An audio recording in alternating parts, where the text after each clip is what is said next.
Hello दोस्तों, आज पश्चिम बंगाल के लिए 22 जून 2026 एक ऐतिहासिक दिन है। वित्त मंत्री स्वपन दास गुप्ता ने राज्य का 2026-27 का पूर्ण बजट पेश किया। यह नई सरकार का पहला बड़ा बजट है जिसमें रोजगार, विकास, महिला सशक्तिकरण और पर विशेष जोर दिया गया। कुल बजट का आकार 4,38,000 करोड़ रुपया रखा गया है। रोजगार और सरकारी कर्मचारी, सबसे पहले बात युवा और कर्मचारियों की। सरकारी कर्मचारियों की सरकार ने 1 लाख नई नौकरी देने का वादा किया है, जिसमें 33% पद महिलाओं के लिए आरक्षित होंगे।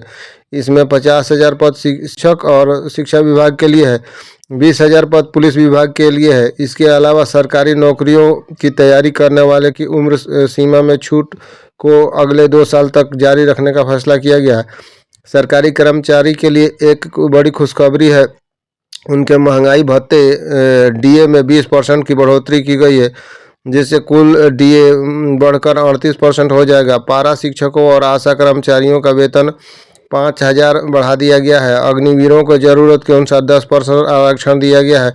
होमगार्ड और ग्रीन पुलिस की मासिक मानदेय 2,000 बढ़ा दिया गया है।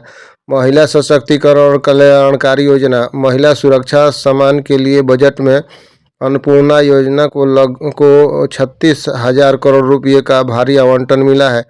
महिलाओं के लिए मुफ्त बस सेवा की शुरुआत की जा रही है, जिसमें 550 करोड़ रुपये का प्रावधान है। कॉलेज जाने वाले छात्राओं और विधवाओं की सहायता के लिए विशेष आर्थिक पैकेज की घोषणा की गई है। साथ ही बेरोजगार युवाओं के लिए भरोसा योजना के तहत स्नातक युवाओं को 3,000 रुपया और अन्य को 2,000 रुपया मासिक बेरोजगारी भत्ता देने का प्रस्ताव रखा गया है।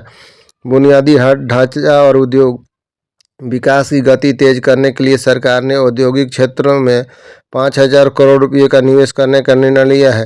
कोलकाता के पास कल्याणी में एक नया ग्रीनफील्ड एयरपोर्ट और पूर्वी मिदनापुर में एक डीप सी पोर्ट बनाने का प्रस्ताव है। साथ ही उत्तर बंगाल में IIM खोलने का सपना भी इस बजट में शामिल है। विधायकों के लिए स्थानीय विकास निधि MLA फंड को भी बढ़ाकर 70 लाख से 1 करोड़ कर दिया गया है। बजट में 40,000 करोड़ रुपये का विकास पैकेज की घोषणा की गई है। इस राशि का उपयोग उद्योग, सड़क, बुनियादी ढांचे और आर्थिक गतिविधियों को बढ़ाने के लिए किया जाएगा। अंत में मैं कहूँगा कि समाज के हर वर्ग को छूने की कोशिश की गई है, चाहे वो आशा वर्कर हो जिन्हें मानदेय में वृद्धि मिली है, या फिर खिलाड़ी जिनके लिए नए स्पोर्ट्स यूनिवर्सिटी स्टेडियम का ऐलान हुआ है। शिक्षा और स्वास्थ्य, नए मेडिकल कॉलेज और स्कूलों के पास शराब की दुकानों पर प्रतिबंध रहेगा।